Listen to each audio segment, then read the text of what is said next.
Hello and welcome to the Freelancing for Editor panel. I'm Bradley, the moderator, and I'm here with our amazing panelists, Cass Kim and Christian Hamilton. Hi both. Hi. First off, will you please introduce yourself? So my name is Kristen Hamilton. I am the owner of Kristen Corrects. I started my business in 2012, so it's been 9 years now that I've been editing full time. Love it. I've edited over 400 books. I primarily edit fiction books, but I'm leaning more toward sci-fi and fantasy these days. Of the authors whose books I have helped edit, several of them have gone on to become award-winning books or Amazon bestsellers in their respective genres. And editing is just, I love it. It's good. Yeah. Cass? Okay, I'm Cass Kim. I am way less impressive, I feel like. I've been editing professionally for just about a year now, but I've been in the writing business as a ghostwriter, as an author, and I kind of honed my skills as a beta reader for quite a while before I started editing. I edit fiction as well, primarily young adult, but I also do edit adult, mostly like romance, rom-com, cozy mysteries, and science fiction, fantasy, dystopian. Okay. All right. So we can start with the first question. We will start with the basics. What are the roles of an editor and what are the different types? So there are a couple different types of editors. I personally only do developmental and line editing. So I'll talk about those if that's okay.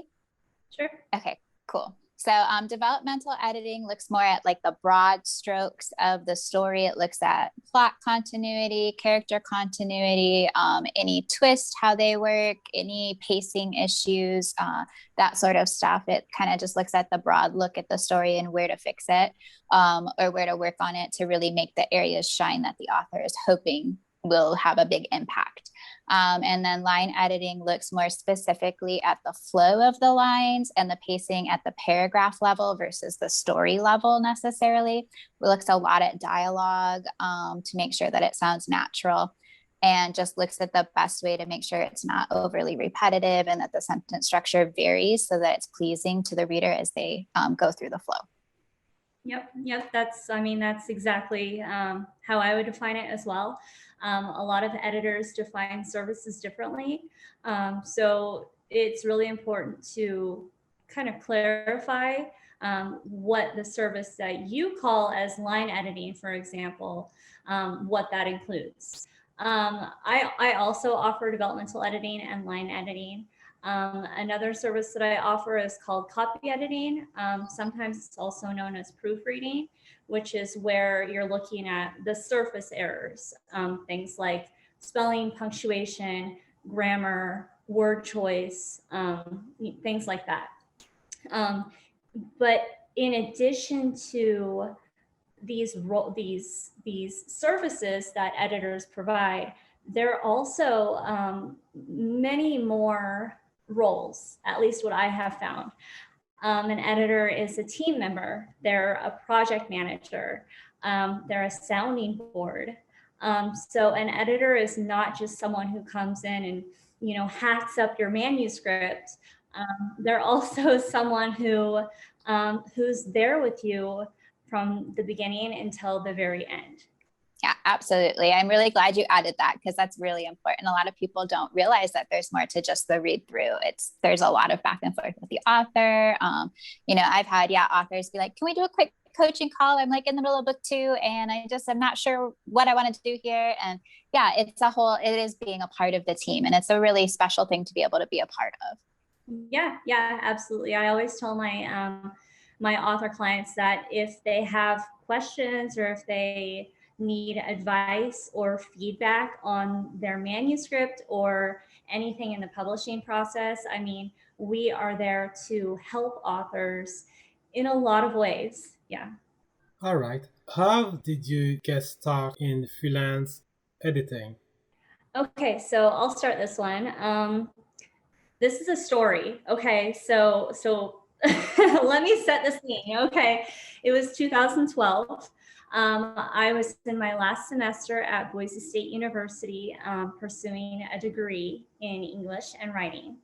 I knew I wanted to do something in the literary world, but I just wasn't sure what. And so I got this job at a car dealership where I was writing descriptions about the cars. Okay, so it's like, oh, come check out this sexy red Mustang convertible, and I had my own desk, I had my own computer, I had my own little cubicle in the office, and I loved it. It was great.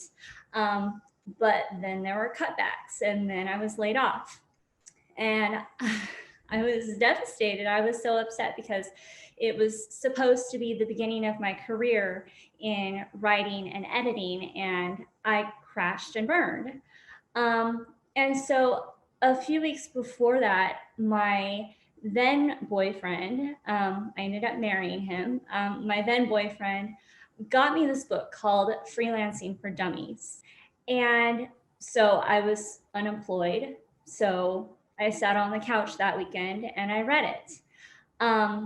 And so I'm reading this book, Freelancing for Dummies, and it's like, what do I have to lose? So the very next day, I started my business, and it was amazing. It was great. I loved setting my own schedule. I loved answering client emails, the challenge of getting the work done on time. It was great. I mean, the first couple months were filled with dozens of hours of work, as far as setting up my website, my email, my social media pages, my online presence. But it worked. Yeah. That's such a cool story. I really enjoyed that. Thanks for sharing that. Sorry, I just get excited when people have like success stories from like difficult situations. They make me so happy. And it's really like inspiring for people going through hard stuff. And I kind of a similar, not quite as like dramatic. Yours is like a really cool story.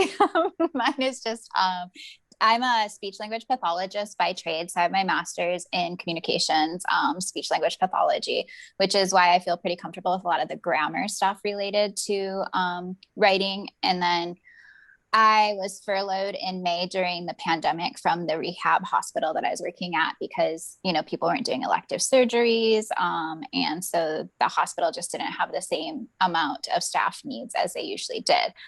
So I kind of dove into doing some stuff on Upwork, and I was like, okay, I like this. Like, I'm pretty good at this. And I knew that I was good at giving feedback in the sense that I've been beta reading for a really long time, and good portion of the people that I beta read for are like, you listened to my voice, you gave me constructive feedback that was useful, and I feel comfortable asking you questions afterwards. And so I was like, I'm going to try this. And that's kind of how I got started, was when I was furloughed. I ended up being furloughed for, I think, only 30 days. But when I went back, I was like, I'm going to do it. I'm going to do a freelance career instead. So I stayed long enough to let my coworkers, my fellow speech therapists that had been working like 7 days a week to cover while I was furloughed, enough time to have like a little bit of vacation. And then I gave my notice and started freelancing full time through Upwork and Fiverr and my own website. And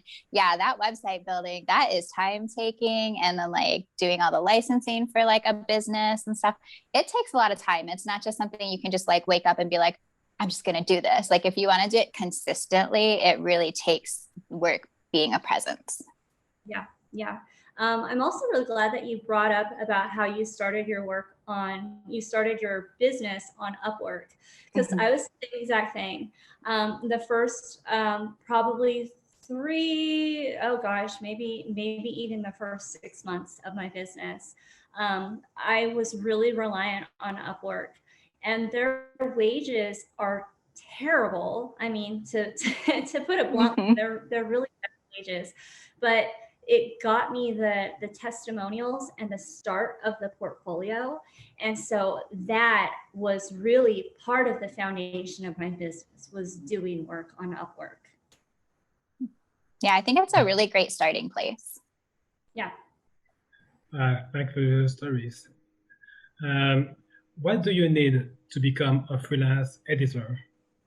Okay, should I start this one? Yeah, I'll let you start.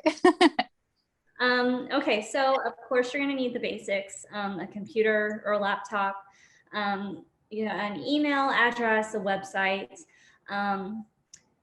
As far as education, I mean, education helps. I got my degree in English and writing, but I've learned so much more on the job than I ever did inside classroom walls. And there are a lot of editors who don't have a degree in English or a related field. But I mean, like that's one thing. You have your laptop, you have any education, but not everyone can be a freelance editor because it's difficult. I mean, like just like the time management aspect of it is something that a lot of people don't really realize is a commitment. So a lot of people mistakenly believe that working from home is easy. Yeah, see, that's shaking her head, but that's not the case, because it's easy to slip into, okay, well, I don't have a deadline today. I'm just going to sit on the couch all day and watch TV. And then you don't get anything done. And then 2 days later, you're absolutely scrambling to get a project done on time. And, it's a slippery slope. So it's really important to hold yourself accountable. That's one of the things that you need to become a freelance editor, is holding yourself accountable. Having that dedication to make your deadlines, make sure that you are acting as a professional. That means being communicative. I mean, it seems simple for me, but just making sure that you're, meeting your deadlines, communicating, really showing your value as a professional is very important. Yeah, I absolutely agree. I mean, if you can't meet your deadlines, then it's gonna impact everything, because our authors are basing their entire book launch around when they're going to get their edits back, when they expect to be able to do formatting, etc.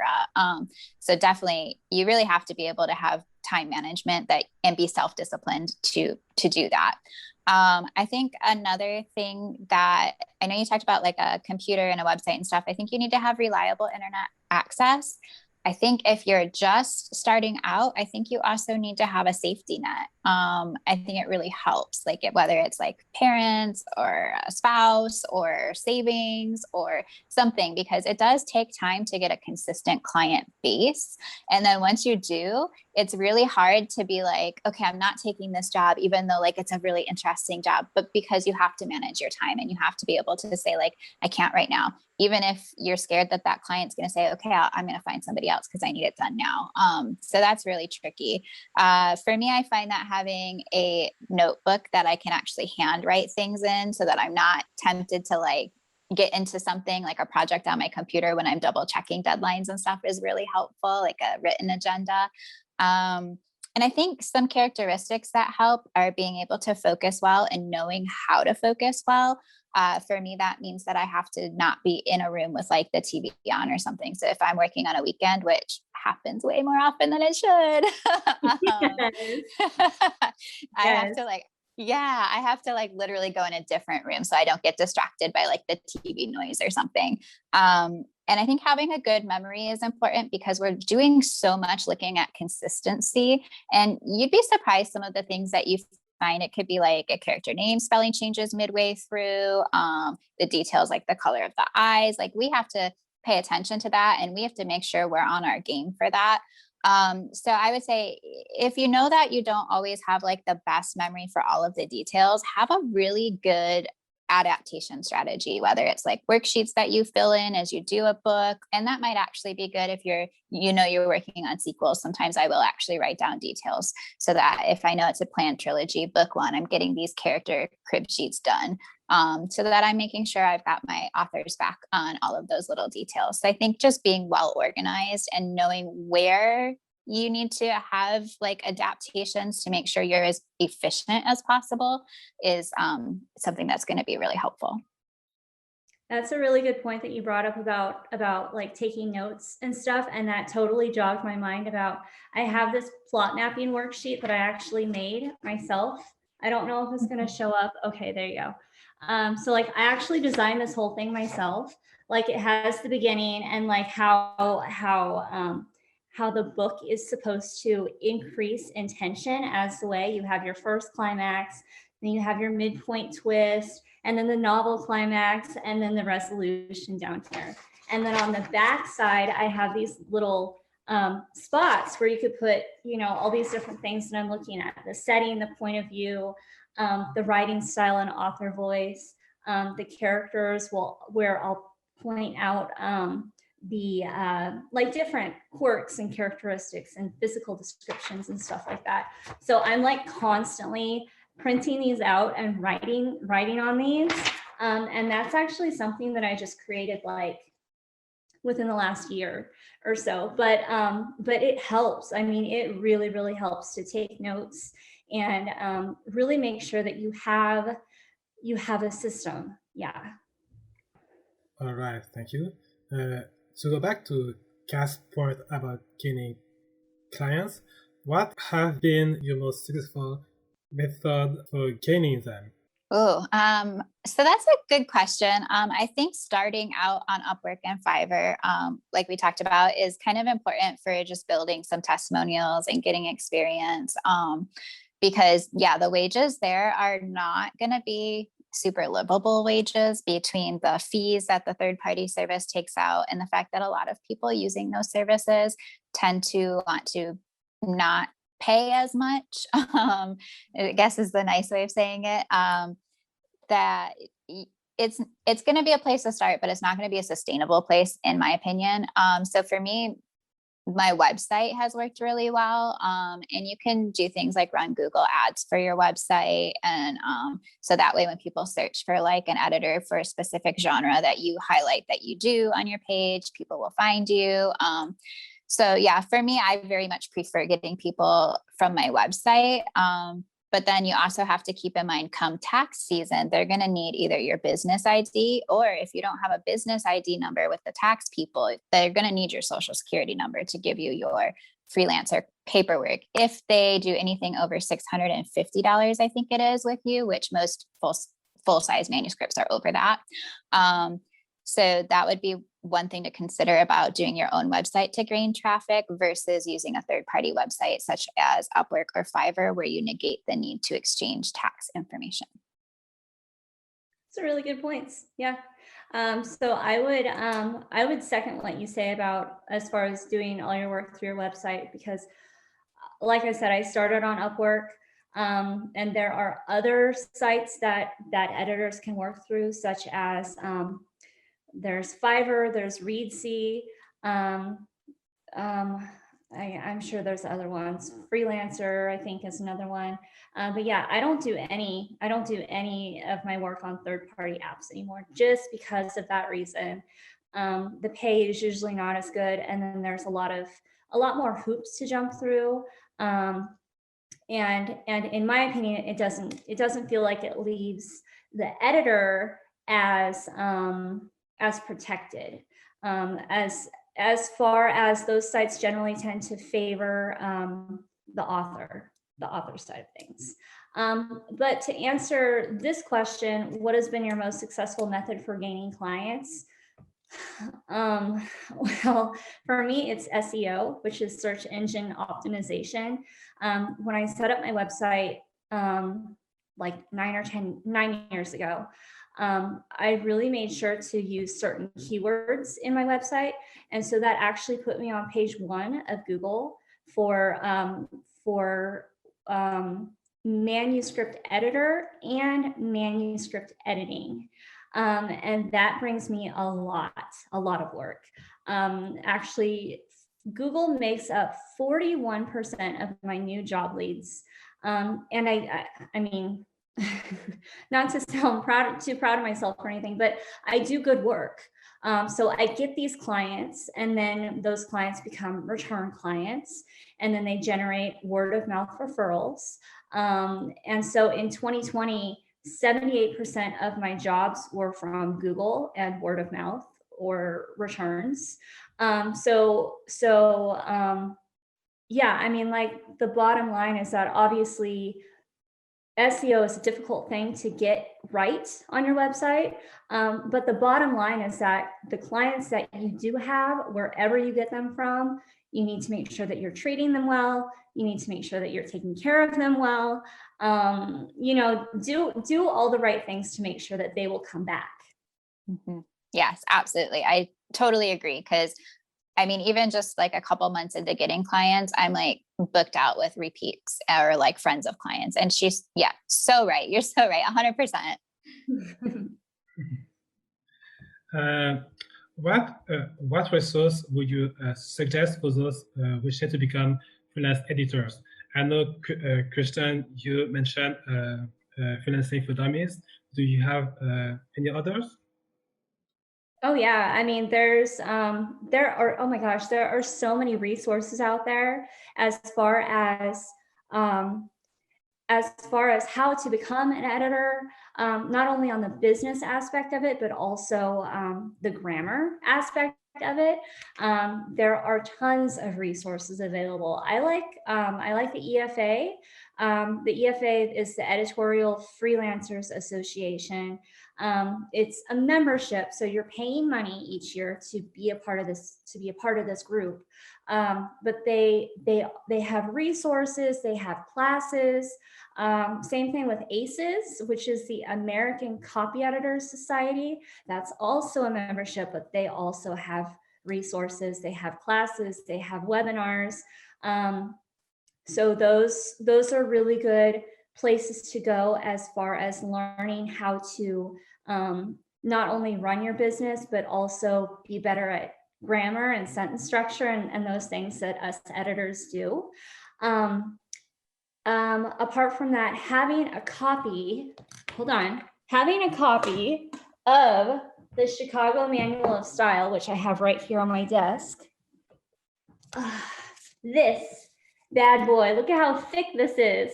Now this is actually the old version. So I mostly do I have a membership online. So I mostly look all of this stuff up online, but this is the guidebook that you are going to need to answer all the questions that you have. So there are a lot of gray areas in editing. It's not black and white. So that book is going to have a lot of the information that you need. And yeah, apart from that, just starting somewhere like Upwork, Fiverr, Reedsy, those are good places. If you're at the very beginning of your freelance career, those are really good places to start. Yeah, I agree. I would also say just practice. Like, I hate to say work for free because I know we all kind of hate that, and we shouldn't have to. But when you're first learning how to do something, you do stuff for free. You do internships, you go to college classes, that kind of stuff. So just read voraciously, read constantly, read multiple genres, study the genres that you want to edit in very carefully. Really look at that. And then practice beta reading for people, especially if it's an author that you think has a really good style. Beta read for them and kind of maybe ask them for feedback. So you can kind of exchange like, hey, if I beta read for you, can you give me feedback on how my feedback was? Kind of a thing, so that you can practice like tone of your comments, because no author wants to get their manuscript back with like a super snarky editorial comment every other page or something. Like, that's not helpful. That doesn't help anybody.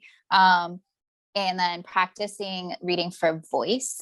So one of the things that I think is the biggest trip up for people who want to start freelancing or editing is the difference between like editing for correctness and editing for like a style and a voice, keeping that voice in mind and not trying to change it.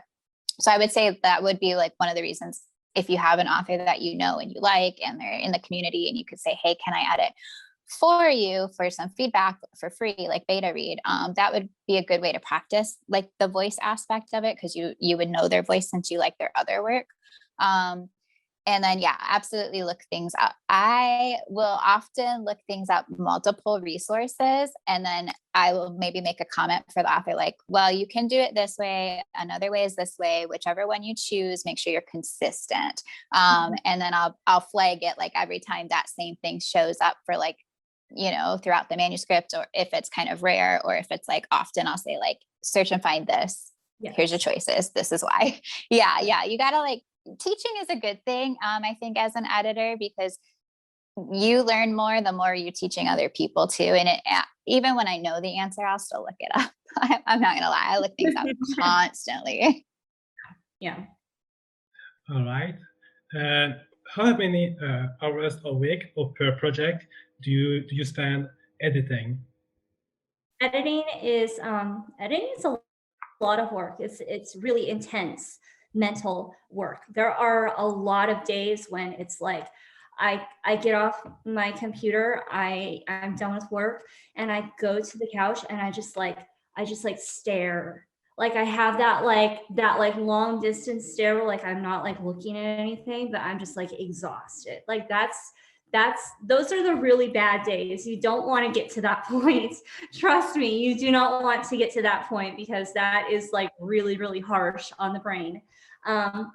So I tend to work 4 to 5 hours per day.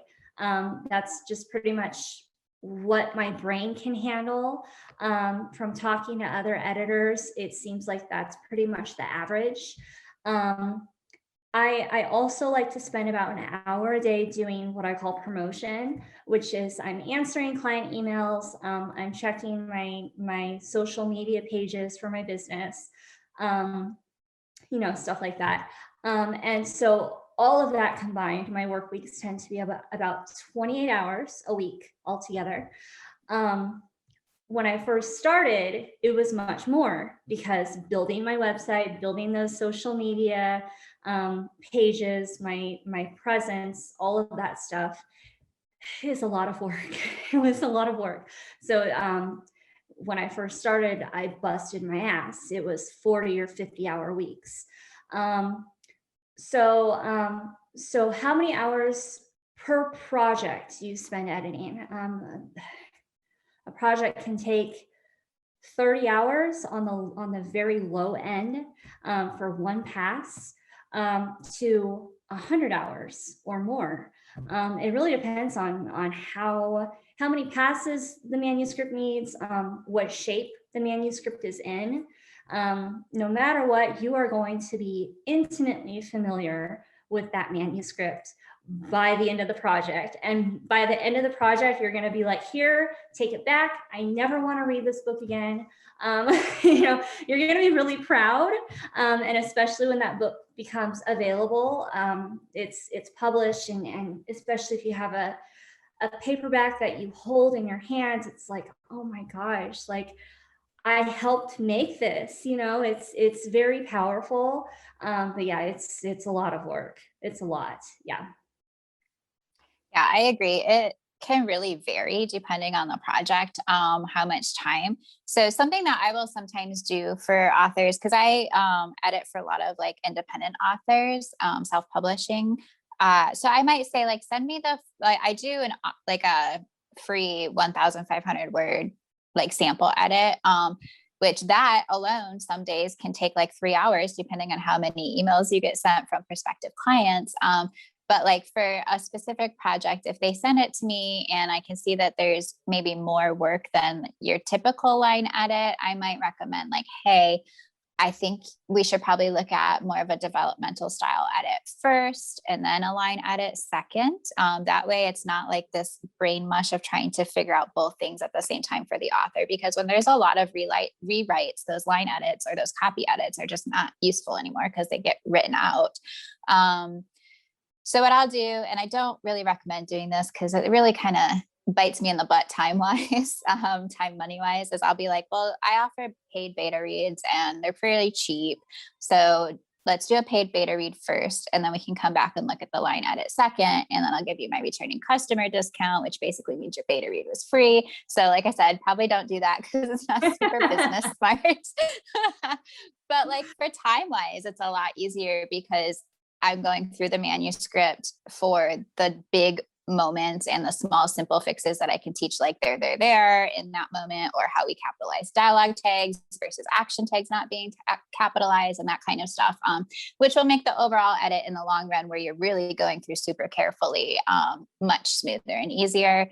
But I would say for like one project, we'll say somebody who writes pretty well, is competent with most of the grammar, has already gone through maybe a beta read process with somebody else or with you. For line edits, yeah, I would say 30 hours is the minimum. I probably average 50. You really spend a lot of time there, and you're not just checking like grammar stuff on the internet and pausing to do that, or in your nice big book, or something like that. And I have books too like that. It's so true. Like we just love them.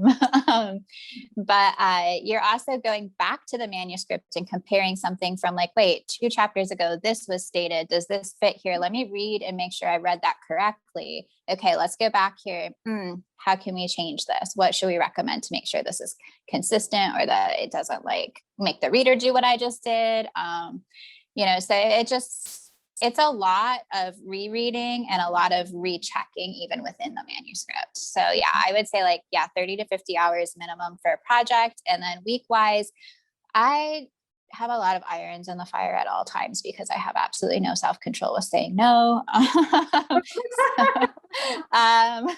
So just editing, just specific to the freelance editing, probably 20 to 30 hours a week, probably. Yeah.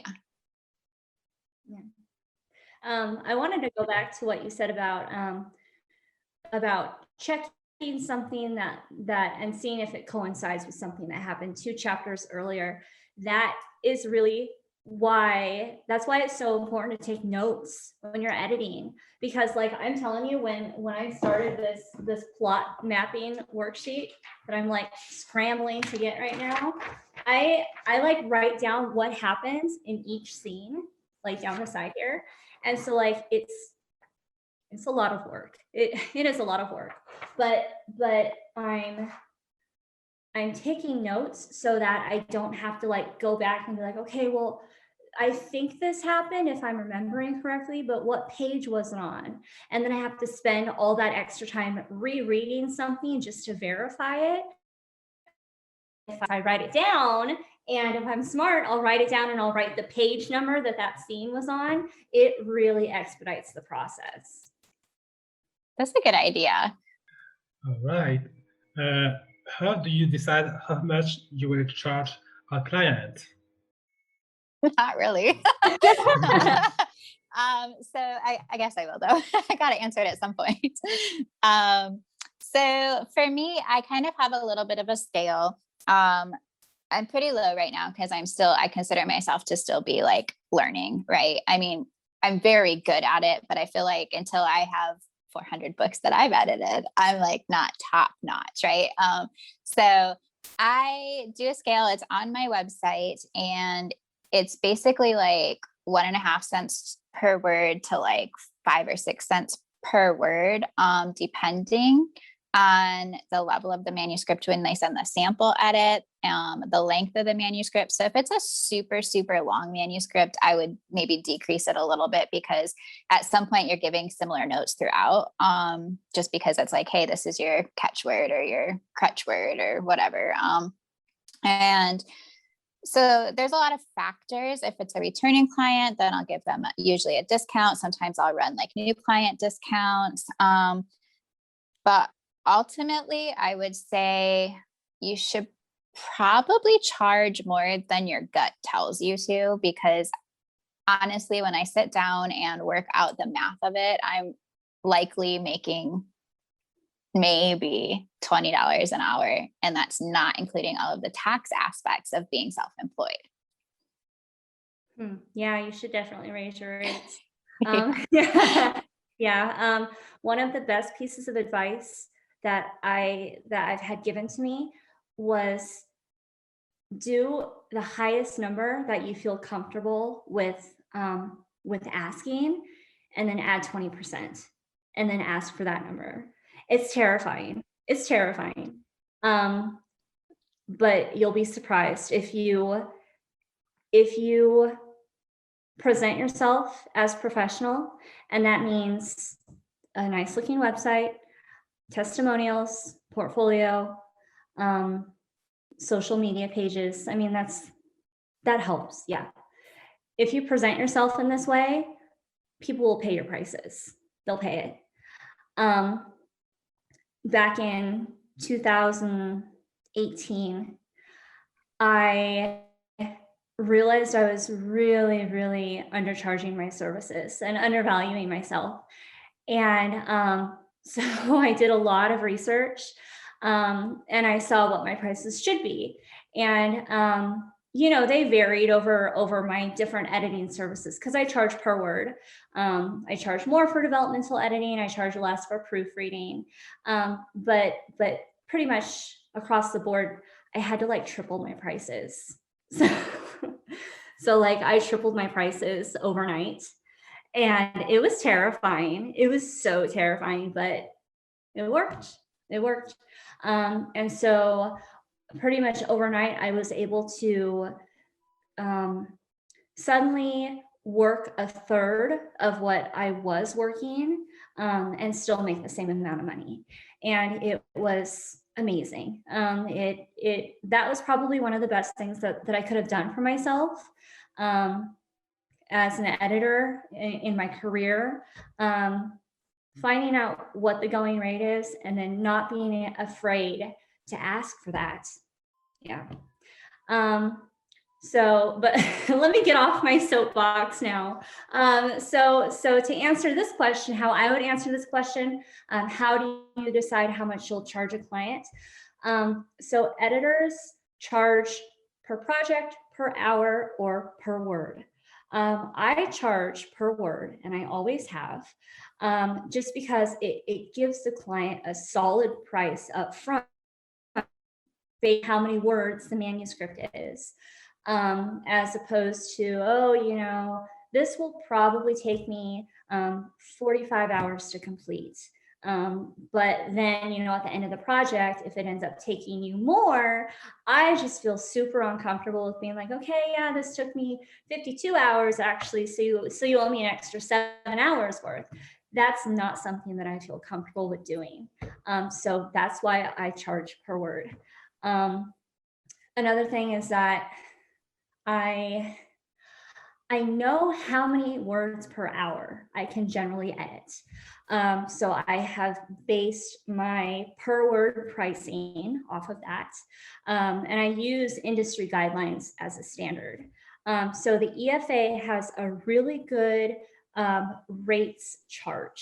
And they just updated it recently. And it's a really good guideline to understand about how many words you should be able to get done in an hour, as well as what you should be charging for that. Yeah, I would say like when you're looking at your prices, you definitely have to look at it more like Kristen was saying, like, this is my value. This is the service I'm providing, as opposed to, oh my gosh, this author's spending so much. Like, because that's where my problem is, I think. Like, even though I know I should charge a certain amount, I always like back it down myself before the author even gets a chance to try. And don't do that. Don't do that. Because yeah, you're just going to work more and more and more. And remember it's a business, and that your service that you're offering is a quality service, and then make sure you offer a quality service. Yeah. And I mean, like it's definitely easy to do as far as undercharging yourself, especially in the beginning of your career. I mean, I did that, oh my gosh, until my business was 5 or 6 years old. So I did that for much longer than I should have. I undercharged myself for a very long time. but I mean, editing takes time, and it's a skill. You go to school for this, you get educated for this, you spend an exorbitant amount of money on books like this. And I mean, that's something that is built into the cost of editing. I think typical editing wages are typically anywhere from like $35 an hour to like $65 an hour. So, the EFA rates chart has all of that information. So that's why I say that the EFA rates chart is a good place to get started when you're trying to figure out how much to charge a client, because it's a good resource. Yeah. I just want to say, as someone who did freelance for graphic design, I understand the pain. Yeah. Yeah. I mean, it's hard. It's hard to ask for what you want to get paid. And I don't know. It takes guts. I mean, I don't know. It's just one of those things. You got to do it. Yeah. So in sticking to the same topic, how do you balance your time spent in editing with your income, and how do you determine that line? Okay. So, obviously, the more projects you take on, the more money you make. Right now, I'm doing about 20 hours a week of editing, and I'm pretty comfortable with that level of income. There have been times, lots of times in the past, where I've worked more. One example that comes to mind is when I really, really wanted to buy a very specific and very expensive couch for my living room. And so I worked my ass off. I took a lot of jobs and I made it happen.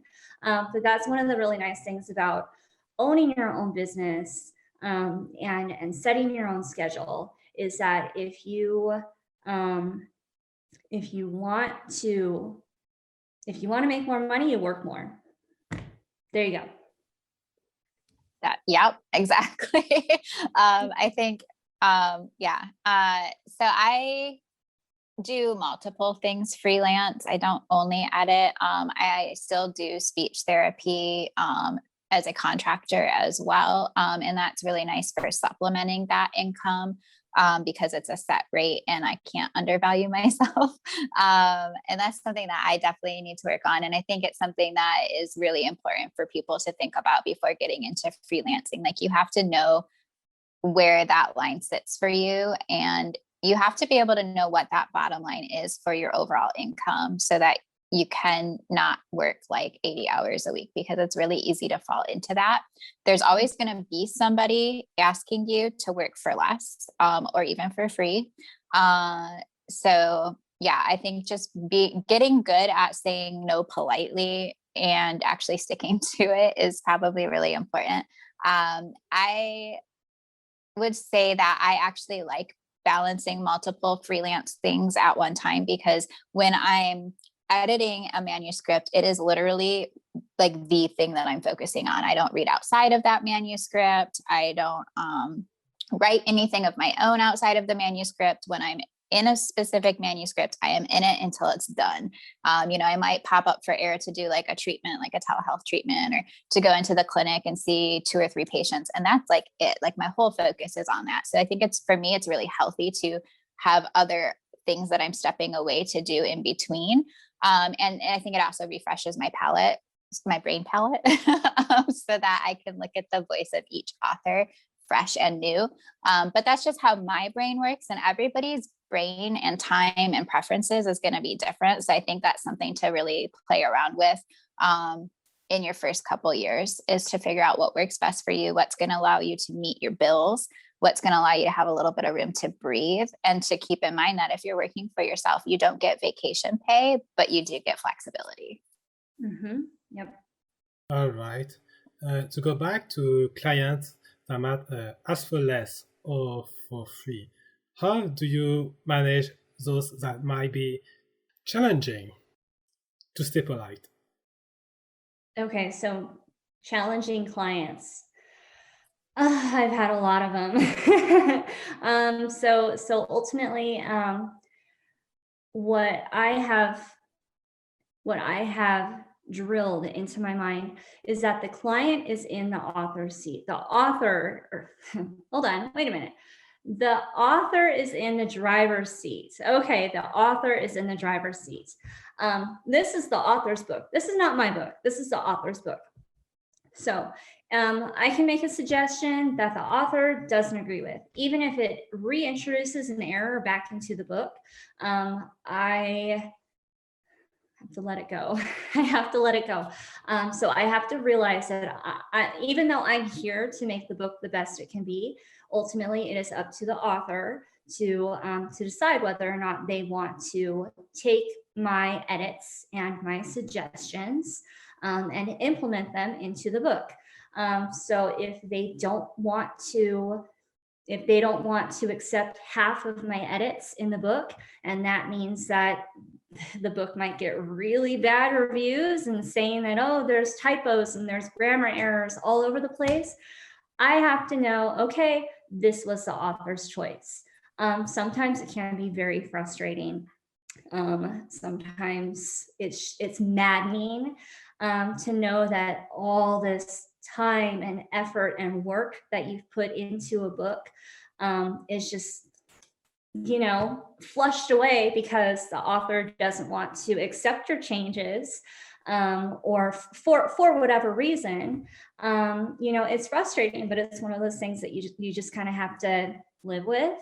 So that's why I always say the client is in the driver's seat. It's their book. It's not my book. As long as I get paid for the work that I do, that's literally all I could do. Everything else is out of my hands.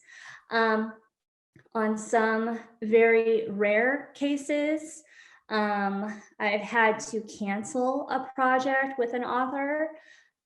I hate thinking about it because it bothers me, and I don't like having that not getting along. An instance that comes to mind is an author had a manuscript that had very racist themes in it. They were talking about lynching Black living politicians, okay, and doing really bad things to this politician's wife. And I mean, I won't get into it, but yeah, like living politicians. So this could be like, this could be a really big issue, right? And this is not a book that I would want to edit. This is not a book that I would want to represent my work, because this is not something that I agree with. And so I told the author, I wrote the author a very professional email. Hey, unfortunately, because of the content in this book, this is not something that I feel comfortable editing. And even though by that point, I had edited about half of the book, I refunded him all of his money. I did not give him the edits because I did not want him to have any of my work on that book. And that was it. I cut ties. That was it was a difficult situation, and it really, really stressed me out. But it was something that I had to do, because that is something that I didn't want as part of my portfolio. Let me say one more thing, and then I'm sorry I'm rambling. So let me say one more thing, Cass, and then I'll give it to you. So one thing that is never talked about in editing is that you will leave errors in the manuscript. It doesn't matter how many times you go over the manuscript. Obviously, the more times, the better, but there will always be errors in the manuscript. It's actually estimated, I can't remember who said this. Each editing pass captures about 95% of the errors in the manuscript, which means that 5% of the errors in the manuscript are left behind. So if you edit 6,000 errors, there are still about 300 errors in the book. Obviously, that number will go down the more that the book is edited, but most authors are only paying us editors for 1 pass, 2 pass, maybe 3 passes through the manuscript.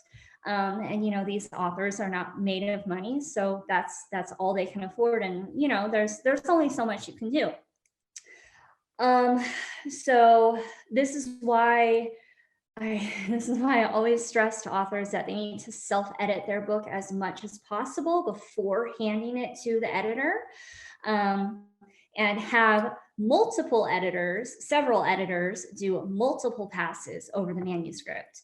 And I also encourage my clients to read their book one final time before publishing or querying. Still, and here's my point, still you will have challenging clients who expect you to be a miracle worker, and find every single error in 1 pass, which is ridiculous. Yeah, Cass is shaking her head. See, she understands. So for example, let me tell you this little story. An author paid me to do proofreading, one pass through the manuscript. I found 18,000 errors in 1 pass through the manuscript. And the author, I gotta calm myself down because I'm really worked up right now. The author was upset. He said there were a handful of errors left over in the manuscript, and he was pissed. He was pissed at me, and he wouldn't talk to me ever again. And I'm like, do you understand? I found 18,000 errors in your manuscript in 1 pass, and you're upset that there's a handful that are left over. Oh my gosh. I'm so worked up right now. I'm so worked up right now just thinking about that. But anyway, okay, so that's my experience with dealing with challenging authors. You will have them, and you will have a lot of them. You just have to realize that it comes with the territory. Yeah, you just described exactly why I don't do copy editing or proofreading. So I like developmental and line editing because all those errors there's always at least a couple left over. But so for me with the challenging client thing, that's part of the reason that I will probably always also do speech therapy on the side. Well, that, and I love it. I mean, and I'm still paying off my master's degree, so that's that. But is because I like to be able to pick and choose my clients.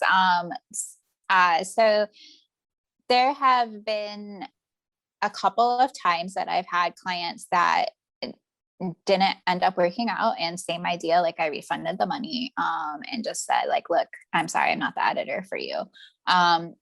And every time I wanted to kick myself because my gut feeling was don't take this job. And I took it anyways because I was like, well, I need the money and this is the job in front of me right now. And I kept telling myself oh, it's the internet. You can't really read people that well through an email. Or if you're an Upwork job proposal, they have good ratings or whatever. But no, definitely trust your gut. Because yeah, you'll get authors who are just incredibly unaware of their level of writing. And when you try to broach it with them in a polite way, they don't necessarily feel receptive towards it. Kind of you'll see authors get mad at reviews, right? Same idea, except they're paying you to give them this feedback and they still don't want it. So they think that they want editing, but really they just want proofreading. And in some of those instances, I usually try to approach it okay, so this is what I'm seeing. This is my concern for this level of editing. I think what would be beneficial is a developmental edit so that we can clarify the timeline and this consistency and this inconsistency. And, sometimes they'll just say well, I know it's a really complicated text. And I'm like, okay, I'm not stupid. It's just this is the error. Yeah, like I was like, oh goodness. Yeah. You know, but that's the beauty of the internet, is that you have time to like compose your reaction and stay professional. So, you know, my gut reaction is like, I'm not stupid, but like my real reaction as a professional was, I understand what you're saying. I don't think it's the complicatedness of what you're doing. It's the way that it's being done in this manner, you know, and you can point stuff out, but if they're not receptive, you have to remember that most authors will put their editor's name either in their thank yous or in their copyright page. And you have to decide, is this a book that I want my name on? Because if they're not willing to listen to really clear and obvious feedback, they're probably not going to listen to some of the smaller feedback either. And in that case, to me, it's not worth the name. I don't want my name on that book, because then that becomes a part of what people think of when they think of my editing services. And that's always kind of in the back of my mind when I'm editing something, is how is this gonna look in the long run for my career as well? And if it's something where there's no middle ground, or there's no willingness to learn, I'll probably, if I'm like 5, 6, 7, 8 chapters in, sometimes I'll just give it back to them with the edits. And I'm just like, you know what? Don't worry about it. I'm sorry that you spent time while I went through this waiting. I think you need to find a different editor. I don't think I'm the right editor for you after we've had these multiple conversations. But here are my edits in case you want to look at what I was looking at more clearly and spend some time thinking about it before you go find another editor. And then also really stick to word count. Whatever you're going to do for how you charge, I really do recommend word count as well, though, because specifically on Upwork, I hate to like talk bad about Upwork authors, but there have been times when like they'll send like a sample chapter, and you'll do like a small edit for a small fee so that they can determine if you're a good editor for them. And you base kind of what you're going to propose for the amount of work on that job on that sample chapter. But then you get the rest of the manuscript, and you've already got this contract in place through this third party that very much favors the person hiring, not the contractor doing the work. And come to find out, based on the rest of the manuscript, or maybe talking with the author even afterwards, that chapter that they sent you as their sample has been pre-edited by 5 or 6 beta readers, but not the whole manuscript. Yeah. And then you're like, okay, like this isn't fair to me. Like, and so you have to really be aware of the word count. You have to be aware that there might be some quality things, or like people will say, oh, I have 30 chapters, all this length. And then you get into it and it's like every other chapter is actually 2,000 words more than the chapter they sent you. And you'll find some sneaky things. Sometimes I've had clients send me their manuscript completely in like size 10 font and like try to negotiate based on page length when they first sent it as like 12 fonts. Yeah. So like just things to consider. Like that's why I really would recommend like go by word count. And if something is not legitimate and you feel like somebody's intentionally trying to take advantage of you, just stand up for yourself. Just be calm, cool, collected, and honest, and just say, I'm sorry, but time investment to payment it's not going to work in my favor, and I can't take on this job right now.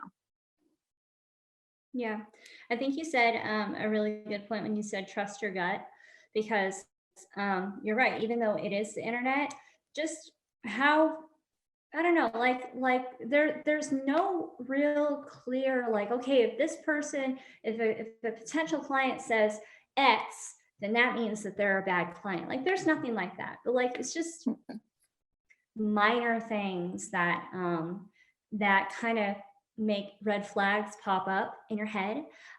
If anything like that happens, it's usually a good sign to not work with that client. I've had that happen a few times in my career where it's like, oh no, I'm just being paranoid. Like I don't know why I'm feeling this way. Like this client, it'll be fine. And then turns out like it's a nightmare project. Yeah. So, and then as far as the thing about the page count, people trying to continue to edit based on a certain number of pages, I always do word count. in my contract. It has, you know, the working title of the project, and then right under that is how many words is the project. I don't do that per page thing because yeah, people will try to do that. I mean, and I've seen that before. They'll do, you know, they'll try to make the font really small, or they'll try to do single spaced, or you know, make the margins smaller or anything like that. Yeah, I mean, yeah, people do that. So. But I will also say though, like a couple of times when like I've gotten into a project, because sometimes since I do also ghostwrite, people will ask me to ghostwrite portions of their manuscript and then edit other portions of it. And sometimes I've gotten into a situation where it's like, okay, like I did the beta read, but you didn't make any of the changes recommended, not like, or you made like 10% of the changes, and now you want me to re-edit, but a different level of editing and write. But I found like a lot of authors that are like really, they really want a good editor and they're willing to pay for hard work. If you just approach them and let them know, like, look, this is the amount of time that this is taking. This is the reason that it's taking longer. A lot of times if you communicate with them, they will communicate back well. So like I've had instances where they're like, oh my gosh, I didn't even think about that, because it just doesn't always occur to them. It's not like everybody's out to try to take advantage of you. So a lot of times too, if you just communicate, yeah, what's not working or like why there's an issue, most authors will work with you on that, or will say like, oh my gosh, I'm so sorry. Like, let's add a new contract. I didn't even think about this. You know what I mean? So communicating is always, I say, the first step in resolving anything, whichever way it ends up. Communicating clearly. Yeah. Communication is key. And I mean, you bring up a really that we were doing this. We're talking about all these terrible things that clients can do, and we haven't stopped to say, okay, but these are the clients that are very few and far between, that are the ones with the racist manuscript, or that will try to you know, con you, or get you to do editing on you know, do a sample edit on something that has already been edited. Yeah, most clients, the vast majority of clients, are really awesome to work with. Yeah, so I mean, for the people that are watching, yeah, they should definitely know that most clients are really nice to work with. Yeah, absolutely. Yeah. What will be your top advice for new editors? So I would say be professional. That goes back to being able to charge what you're worth. Is reflected, it's really reflected in your website, how you present yourself online. Presenting yourself well, having a nice headshot on your website, wearing professional clothes. I know I'm kind of wearing a sweater today, but anytime I take professional pictures for my website, I'm always in, you know, slacks and a nice shirt and, you know, stuff like that. Be professional, have a website and an online presence with clear, consistent branding. So make sure that the picture on your website is also the picture on your social media pages. That's consistent branding. Use contracts. Share your portfolio and client testimonials on your website. This is a big one. Communicate your services clearly with your clients to avoid any legal issues or miscommunication as far as what each service does and does not include. Okay. Yeah, that's pretty important. Choose a good web host. Okay, so I started my website 9 years ago. I chose a web host that was really not the best, and now that web host is going defunct, and I have to completely rebuild my website on a different web host. I know, yeah. So it's definitely a crappy situation, but yeah, so make sure you choose a good web host. And then the last one is charge what you're worth. I know we talked about this quite a bit. take risks and ask for more money. So charging the bargain basement prices, it hurts not only you, the editor, but also our industry as a whole. Because as opposed to everyone charging more money, you have people that are charging, $50 to edit an entire manuscript, which I did. Okay, I did at the very beginning of my career. But yeah, you have people that are charging really low prices, and it just hurts everybody. So yeah, charge what you're worth. Yeah, I agree. And then I would also say, just take the time to really learn the tax rules for being self-employed. You don't want to get through the year and then realize that you're supposed to be doing like estimated quarterly taxes turned into the federal government. You need to know that each state has different rules for contractors and things like that. So it's not specific necessarily to freelancing as an editor, but rather freelancing as a whole. Just make sure you don't get caught in anything that you're going to just at the end of the year be like, oh gosh, I guess I have to edit 6 books in December because I'm gonna have to pay all these extra fees in January or something like that. Make sure that you just know what you're doing from a legal and like IRS kind of standpoint as well. Yeah. Hiring a good CPA that has been so important for my business. The first couple of years that I was in business, I was just first I was just a sole proprietor, and then I was an LLC, and now I'm an S corp. And I had to, go through these different stages as far as the different type of what business type I am, as my income level grew. I remember not the first year, the second year that I was in business, it was a very, very successful year for me, but I was a sole proprietor. So I was just, earning money as myself, Kristen Hamilton, instead of as my business, Kristen Corrects. And I ended up, oh gosh, tax time, I think I owed, it was like $25,000 that I had to pay in taxes. Yeah. So it was like, make sure you get your shit together. I mean, seriously. Excuse my language, but holy cow. That is something that, so make sure that you're working with a tax professional. That has absolutely changed the trajectory of my business, as well as obviously how much I pay in taxes. So hire a CPA. I second that. And what are the common mistakes to avoid as a new editor? Why don't you start, Cass? I feel like we've covered a lot of them just like in chatting. So I guess, I don't know. I feel like we kind of covered everything, like specific way to charge and make sure that you have a contract, make sure you know what you're doing financially as far as like the IRS is concerned, have a good website. I guess I would say probably a mistake that you could avoid is if something does go poorly with a client, don't engage with them publicly because nobody looks good in that situation. That's good advice. Yeah. And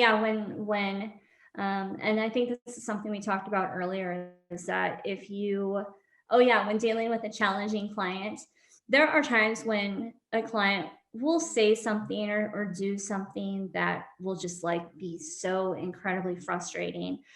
They might send you a really nasty email or something like that.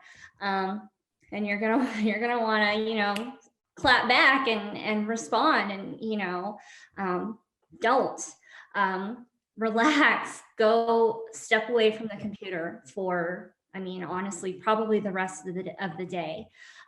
Wait until you are completely calm, before you respond, and make sure that you are professional. You don't bring emotion into it at all, because you don't want the situation to get any bigger or any worse than it already is. Just step away. One thing I would like to, going in a different direction, As far as the common mistakes to avoid as a new editor, don't overload yourself. That's one thing that I did a lot at the beginning of my career. I would say yes to every single project that came my way. It's a really good way to get your business off the ground, but it can also easily overwhelm your schedule. So what I do is I actually schedule everything. I work with the calendar app on my Mac, and I literally schedule everything. I know how many words I can edit in an hour on average. And so I break down a manuscript into however many amount of hours it will take me to complete this project. And then I will put hours, in my work days. And I do that just to make sure that I'm allocating enough time for my projects. Otherwise, it's really easy to overpromise things and overexert yourself.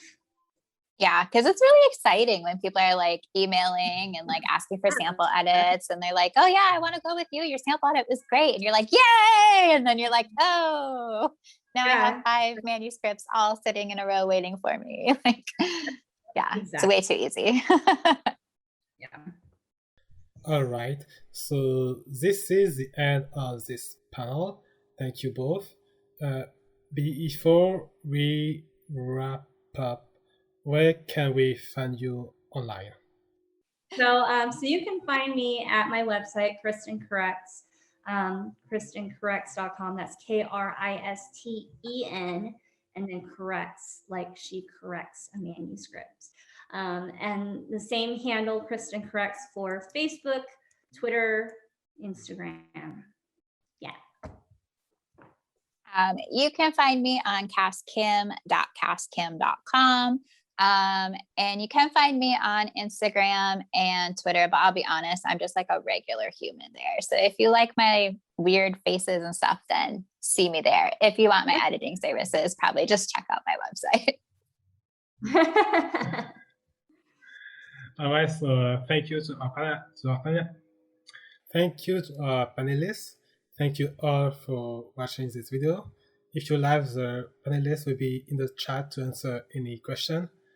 Happy Rahab, have a great day and a great life.